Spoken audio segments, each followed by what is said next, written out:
Mega ఫ్యామిలీతో చాలా ఏళ్లు గ్యాప్ మెయింటైన్ చేసిన పవన్ సర్దార్ గబ్బర్ సింగ్ షూటింగ్ సమయంలో తిరిగి వాళ్లతో కలిశాడు. పవన్ చిరు ఇంటికి వచ్చి బొకే ఇవ్వగా చిరు సర్దార్ సెట్స్కి వెళ్లి పవన్కి విషెస్ చెప్పాడు. పైగా సర్దార్ గబ్బర్ సింగ్ ఆడియో ఫంక్షన్కు చీఫ్ గెస్ట్గా అటెండ్ అవ్వడంతో అప్పటి వరకు వీరిపై ఉన్న గాసిప్స్ అన్నీ గాల్లో కలిసిపోయాయి.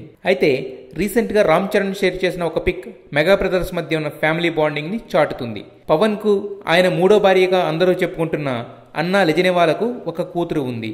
వరుస ప్రకారం రామ్ చరణ్ అన్న కావడంతో రాఖీ పౌర్ణమి రోజు చరణ్కు రాఖీ కట్టి స్వీట్స్ తినిపించింది ఆ అమ్మాయి.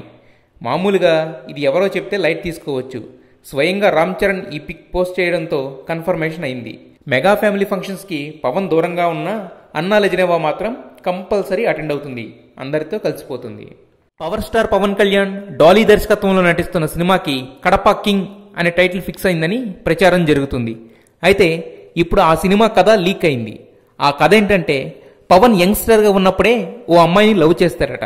కానీ లవ్లో ఫెయిల్ కావడంతో పెళ్లి చేసుకోకుండా అలాగే ఉండిపోతాడట. కానీ